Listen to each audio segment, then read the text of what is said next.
We can talk now to the UNHCR's representative to the UK, Vicky Tennant. Thank you very much for being with us this morning.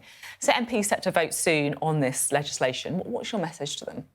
Well, we're very concerned that this sets a global precedent. It effectively extinguishes the right, as you've said, to seek asylum in the UK for all but a very few refugees. We know that those coming across the Channel broadly reflect the nationalities of countries affected by crisis, by persecution globally. So we're talking about countries like Syria, Afghanistan, Eritrea, Iran, Iraq, Albania, several of these, as I've said, countries that are producing high numbers of refugees. So this is going to really, as you've said, it's in breach of international law. It's in breach of the UK's obligations under the International Refugee Convention. Just to pick up on that, you say it's in breach of law, and I just want to show you the UNHCR's verdict on that legislation. So you say the bill, if enacted, would breach the UK's obligations under the Refugee Convention, the 1954 Convention relating to the status of stateless persons, the 1961 Convention for the Reduction of Statelessness and international human rights law. So you're pretty clear that they are breaching international law.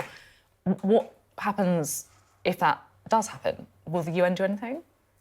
Well, we work with governments, and our job is to continue to engage with governments and try to find practical solutions, practical alternatives. And we believe there are practical alternatives, much more realistic alternatives, that could be pursued, and indeed to some extent are being pursued by the government. So, for example, we think the focus of attention really needs to be on the asylum system, on asylum processing, getting that working properly so that people are able to present their claims. If they're not refugees, decision can be made quickly, they can be returned to their own countries, and if they are refugees, then they're able to embark on that integration journey. And we think that's in everyone's interests, not just the refugees' interests, but also the interests of the British public. So if a country is found to be in breach of international law, what happens? Well, there's no sanction as such, but the impact of that is quite, it has an impact globally. You know, we have to remember that the vast majority of refugees are hosted in countries neighbouring their own. So more than 69–70% are in countries neighbouring their own. Now, if you're a country like Turkey, hosting more than 3 million refugees, or Bangladesh hosting, just short of 1 million refugees, with all the impacts that has on your economy, on your infrastructure, on your services. And then you look at a country like the UK, much further away, much less impacted, many fewer refugees. That sends a really unfortunate signal. So we believe that if this goes ahead, it's going to have a really, if other countries were to follow suit, it really would have a very significant impact on refugee protection globally.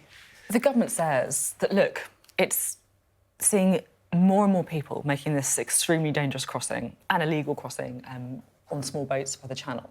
It's got to do something about it. Absolutely, and as I've said, there are alternatives. We've made recommendations 2 years ago to the government on mechanisms, on systems that would allow them to improve the asylum processing, clear the backlogs, get people through the system quickly, which we believe is absolutely key.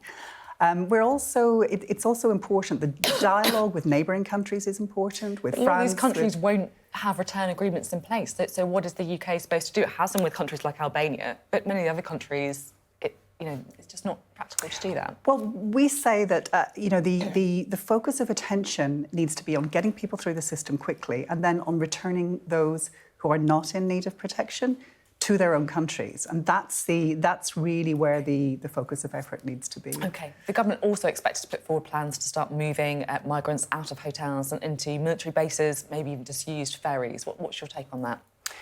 Well, clearly, housing asylum seekers in hotels indefinitely is not, it doesn't make sense. Now, essentially, the key is that people are able to live in accommodation suited to their needs, where their basic needs are met, where international standards are met. But as I've said, The key really is not leaving people in limbo indefinitely, so not having them sit waiting for decisions on their asylum claims indefinitely. If you can get that happening quickly, a lot of these problems, costs related to accommodation would fall away. But I just wanted to point out as well that under this bill, if it were to go ahead, what you will have is people in even more of an indefinite limbo. So they won't even be admitted to the asylum system in the first place.